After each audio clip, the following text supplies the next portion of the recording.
Hello नमस्कार सभी को, गुड मॉर्निंग। तो प्रातः स्मरण हो चुका है स्टार्ट और यहाँ पर मैं प्रातः स्मरण के साथ अपना स्टार्ट करती हूँ। तो वीडियो को आप लोग फुल वॉच ज़रूर करिएगा।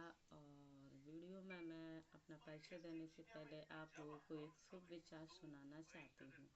तो आइए एक शुभ विचार अपन मिलकर सीखते हैं। और अभी लाइट नहीं है, सुबह सुबह का टाइम है, सुबह हो चुका है। तो सत्य से बड़ा तो ईश्वर भी नहीं है। और एक और है, मेहनत करने से हमारी दरिद्रता दूर होती है। मेहनत करने से हमारी दरिद्रता दूर होती है। और धर्म करने से पाप कम होते हैं, मौन रहने से कलेश। तो अर्थात इसका अर्थ है कि अगर हम मेहनत करेंगे तो हम निर्धन नहीं रहेंगे। मेहनत और सफलता एक ऐसी पूंजी है जो हम पीढ़ी दर पीढ़ी हम अपने लोगों को प्रेरित कर सकते हैं कि हाँ, हम मेहनत से सब कुछ कर सकते हैं।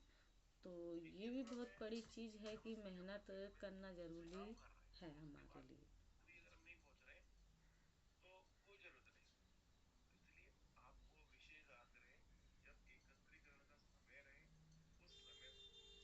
तो बस आप लोगों से दिल से शुक्रिया अदा कि आप लोगों ने हमारे चैनल को फॉलो किया, सब्सक्राइब किया, शेयर किया। और आज की टुडे न्यूज़ के साथ साथ मैंने सुविचार सुनाया। और जो भी टीचर गण हैं या स्टूडेंट या पेरेंट्स देख रहे हैं, तो मैं अपना परिचय बता देती हूँ। मेरा नाम भारती कुशवाहा है। मैं यूट्यूब चैनल पर काफ़ी टाइम से काम कर रही हूँ। और यहाँ पर आने का मेरा मोटिव यही है कि बच्चों को कुछ ना कुछ मैं अपडेट देती रहूँ।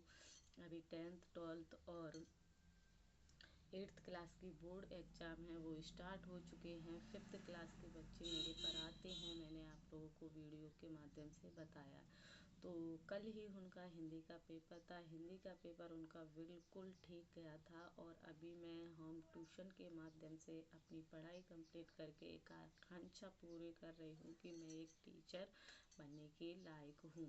उसकी प्रिपरेशन वर्ग 2 और 3 की लगातार कर रही हूँ। और किस किस को पता है कि अभी सीटेट हाई कोर्ट का इतना बड़ा आदेश आया है। उसके साथ साथ अभी अभी अभी महिला पर्यवेक्षक का एडमिट कार्ड भी स्टार्ट हो गए हैं, क्योंकि आप लोगों को पता है कि 7 मार्च से ही वहाँ के एग्ज़ाम स्टार्ट होने वाले हैं। तो अभी मैं अपना बता दूं, तो मैं क्या कर रही थी आप लोगों को बता दूं। इस कहाँ रामधारी दिनकर जी हैं, जो हिंदी साहित्य आपने सुना होगा, हिंदी साहित्य के वो बहुत ही अच्छे जाने माने गायक हैं। और दिनकर जी की एक कविता है हमारे सिलेबस में। इस कविता का नाम है भगवान के डाकिए। तो भगवान के डाकिए का मैं इतने तीन शब्द है, भगवान के डाकिए। तो भगवान के डाकिए, इतने से आप बहुत कुछ सीख सकते हैं अगर आप में समझ और सोच होगी। कि हम जैसे भारत में रह रहे हैं, पाकिस्तान में रह रहे हैं, आयरलैंड में रह रहे हैं, या कहीं ऑल इंडिया सारे देश है हमारे, तो वहाँ पर हम रह रहे हैं। तो हम वहाँ पर अपनी अब यह सोशल मीडिया चल गया है अभी, दूरदर्शन, इंटरनेट, जिसके माध्यम से हम संदेश पहुँचाते हैं। पहले जो था हमारे प्राचीन भारत में, ऐसा कुछ भी सिस्टम नहीं था। हमको एक गांव से दूसरे गांव की अपडेट के लिए वहाँ हमें उस गांव में चलना ही पड़ता था, ऐसा था। और अभी ऐसा हो गया है कि हम एक घर से विदेश तक अपनी आवाज़ पहुंचा रहे हैं। मुझे ही देख लो, मैं एक घर में बैठी हुई हूँ और मेरी वीडियोज आप लोगों को बता दूं बहुत जगह जा रही है, बहुत जगह जा रही है। इसका मतलब ये नहीं कि अन्य देशों तक भी मेरी जाती है, बांग्लादेश, पाकिस्तान, आयरन किंगडम। तो ऐसे लोग भी वीडियो देखते हैं, उन्हें पसंद आती है तो लाइक सब्सक्राइब शेयर करते हैं, सुपर थैंक्स, सुपर चैट करते हैं, हमारा चैनल सब्सक्राइब करते हैं। लाइक का बटन है, उसे दबाने से आप सब्सक्राइब दबाने से आपके कोई पैसा नहीं लगता। बस हम लोगों को ये मालूम पड़ जाता है कि हमारा चैनल इन लोगों ने देखा है और पसंद आ रहा है, तो उसी रिलेटेड हम अगली वीडियो बनाते हैं। तो मैं अभी फ़िलहाल मैं कुछ भी नहीं करती हूँ, सिर्फ वर्तमान में ट्यूशन टीचर हूँ। बच्चों को, इंग्लिश मीडियम वाले बच्चों को ट्यूशन देती हूँ। ऑनलाइन आप लोगों के क्वेश्चन है उनके जवाब देती हूँ। उसके साथ साथ अपनी गवर्नमेंट जॉब की प्रिपरेशन कर रही हूँ। आप लोगों को दिख रहा होगा यहाँ पर तांडव एप्लीकेशन है। ये बुक किस किस ने परचेज की है मुझे ज़रूर बताइएगा। यहाँ पर भगवान के डाकिए का अर्थ है कि पहले भगवान के डाकिए कौन हुआ करते थे। पहले भगवान के डाकिए पक्षी हुआ करते थे, बादल हुआ करते थे, नदियाँ हुआ करती थी। ये कैसे? जब बादल आते थे तो कहते कि बारिश आने वाली है, कब आंधी आने वाला है, कब तूफान आने वाला है। और नदियों की कलकल आवाज़ और पक्षियों की चहचहाट, इनसे हमारे दादा परदादा बहुत कुछ सीख जाते थे। और ऐसा नहीं है कि आज की आधुनिकता में हमारी ये प्राचीन प्रथाएं हैं जो हट गई हैं, नहीं, आज भी हम गांव में रह रहे हैं। आज भी हमारे गांव में इन प्रथाओं के साथ लोग चलते हैं। उन्हें समय से मालूम पड़ जाता है कि बारिश आने वाली है, समय से पहले मालूम पड़ जाता है कि आंधी आने वाली है।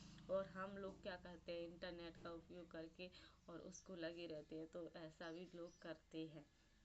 किस किस के यहाँ पर होता है, जहाँ पर आज भी हमारे बूढ़े शुगर हमें वो जो है लोग हैं जो हमें सिखा गए हैं।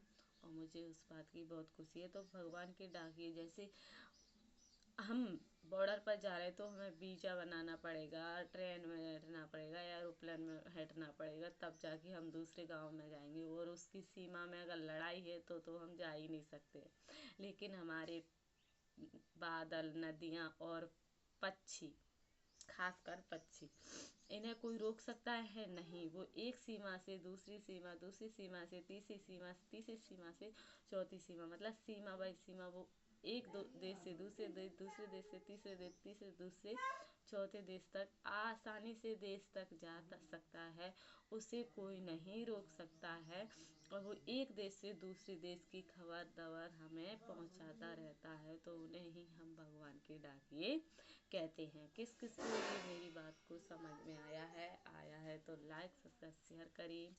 मैं बच्चों को बहुत ही अच्छे से पढ़ाती हूँ और पेरेंट्स सीख रहे हैं। तो अपने बच्चों को पढ़ने के लिए आपको भी टाइम देना पड़ेगा, क्योंकि आजकल एनसीईआरटी सीबीएसई बोर्ड इतना हो गया है कि बच्चा अकेला सिलेबस कंप्लीट नहीं कर पाता, या तो उसे प्रॉपर ट्यूशन की ज़रूरत पड़ती है, या प्रॉपर टीचर की आवश्यकता पड़ती है, या फिर आप 12th ग्रेजुएशन करें हैं मेरी माताएं बहनें, तो आप अपने बच्चों को पढ़ा सकती हैं, जिससे वो बहुत कुछ सीख सकता है आसानी से।